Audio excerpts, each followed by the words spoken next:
horror films used to be really great storytelling. Absolutely. You know, it's stories around the campfire. It's things that go bump in the night. It's and you know, for better or for worse, the horror films tend to go into sort of the slasher, a little gross more out slasher, which is not the same as a good ghost story. It's not really good storytelling, Yeah, you know what I yeah. mean? And then, you know, the fans get a hold of one particular type of horror film and they love that. Yep. So then they have to go, you know, 7 or 8 deep Yes, into that. to death, if you'll pardon the pun. And then they'll finally come up with, you know, a new original idea. But it's all, you know, our horror stories, our ghost stories that... Scary stories have been around since the dawn of mankind. It's as ancient as humans Yes, getting together. yes, And, you know, so, that's real. There are really things that are scary and that are haunting the woods, you know, even if it's whether it's your psychological or a physical thing. And there's something so enjoyable about being scared. And yes, we all, most people, not all, but most people enjoy the adrenaline rush of being scared in a safe way. Exactly. But also there's a lot of our myths and tales come from really true real life horror where they had to sort of find a way to make light of it. Like, you know, we all know that Ring Around the Rosie was, you know, a children's song during the Black Plague when there were just, you know, thousands and thousands of people dying, and children made a game of it. I'd like to talk to you about that storytelling aspect. Something that is important in the storytelling is it has to be believable. So, you know, I was watching Haunting in Connecticut, and we were talking about The Others and some of the really good horror movies out there that tell a good story. You need a real believable character. So you can't, when you're acting in those, you have to absolutely be believable, which you are, which I think is why you are really a star in this, you know what I'm saying? Like, it's a weird way of saying, like, you add the seriousness of it. Well, I would make more of them. I honestly would, because I love working in the genre. It's like dressing up at Halloween. It's so much fun to act in a film like that, but I don't find the material. Yeah, I bet, because it took me all those years since Candyman to find Haunting in Connecticut, because I wanted something that had everything. I wanted a really strong script. I wanted a really strong story. A story about relationships between people, which is, you know, what that background is exactly what makes the supernatural part work.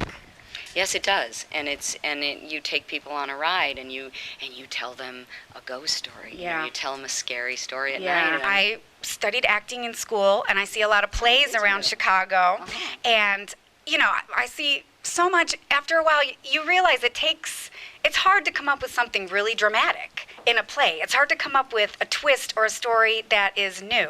I mean, I'm kind of like, don't burn the house down again. I know that's a good way to end it, and everybody, you know... Is it? Is it a good way to end it? No, it's not. Dramatically speaking, you know... Now I'm interested in you as I know, but maybe have I taken this a little too dark down the path? I see what you're saying, though. I see, you know, and the hardest thing to find is a really well-written script. Exactly. Whether it's in the theater, or on the stage, on radio, and in horror movies. I mean, it's really hard to find a well-written script, because it's a very difficult thing to do. It's very hard to be a writer. And it takes a tremendous amount of discipline mixed with passion. And those two things just don't combine. It's hard to do. When someone's able to do that, that's a remarkable accomplishment. You know, human beings in general always look to what is beyond, what's bigger than me, what's bigger than the sky, you know, what's bigger than death. And we've always been like that as a species, which sets us apart and is very interesting to me. But then there's the other side, is when they're making it trivial. And they're doing shows that's kind of either making fun of or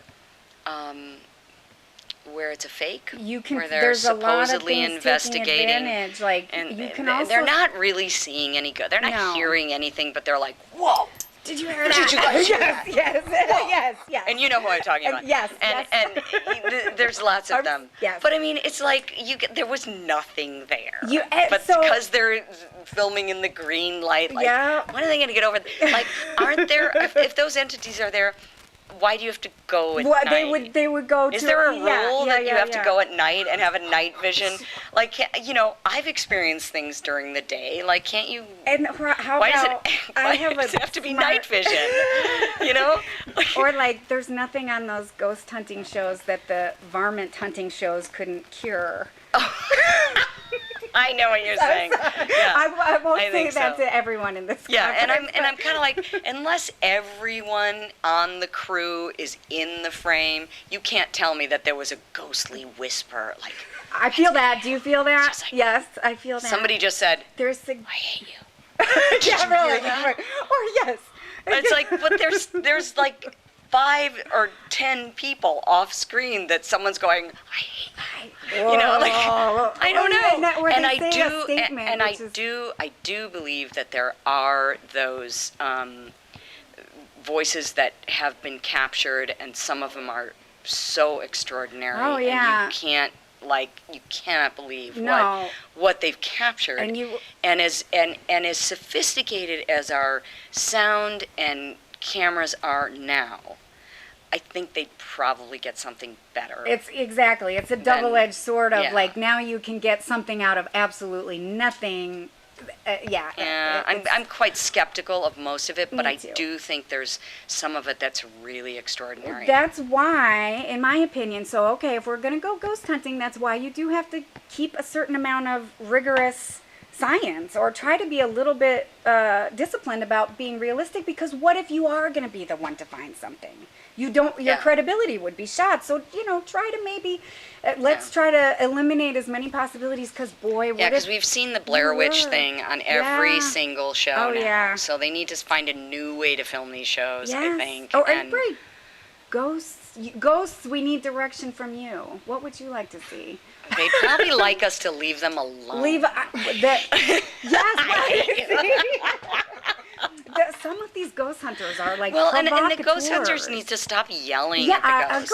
agreed. My girlfriend. They're yelling at them in really abusive ways, like, "Make us sound! Yes, I'm not Do scared it yet." now!" And they're probably like, "Seriously?" My great uncle Ernie was into the spiritualism, and he told my mom, when you cross over, ask for Ernie. So I got a plan.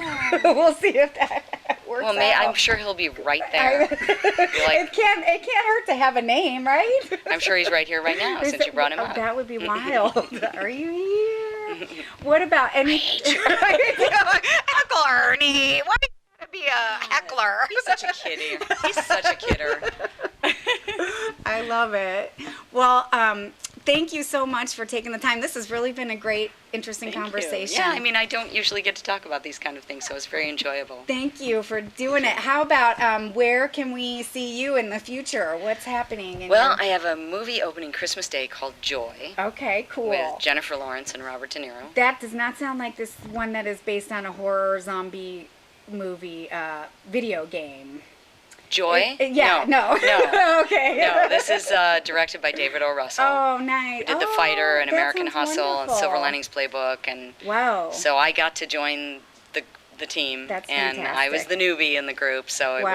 was really amazing, and I had an extraordinary experience. And so it's a big secret, and I'm not allowed to say anything about it except for that I had an amazing time.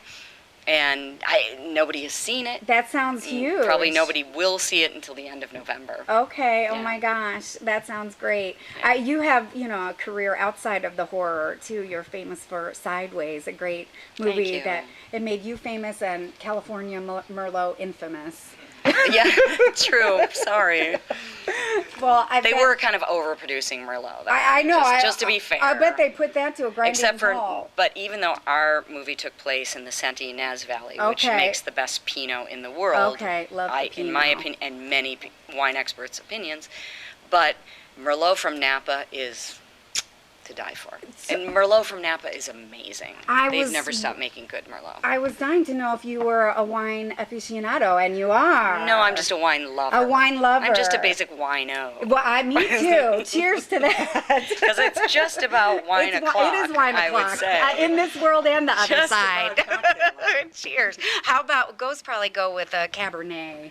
Or, well, you could go. Yeah, I would say a big, bold red. Bold, yeah. Since they can't drink, but they would probably, that's right. maybe they can smell, and wouldn't that be a drag? That would be a huge bummer of being undead. I do hear that entities like to hang around bars. So maybe they're trying to get, that's hence why they call it the spirits. Angels. Yes, spirits. Get it? I get it. Comedian. Booze. Oh, man. Ghosts like booze. Ghosts like booze. Beautiful. We'll end it there on that deep thought. On that note, cheers. Cheers. And whoever else is with us, hi, cheers. To the lost. Hi, I'm Virginia Madsen, and you're watching Psychobabble TV.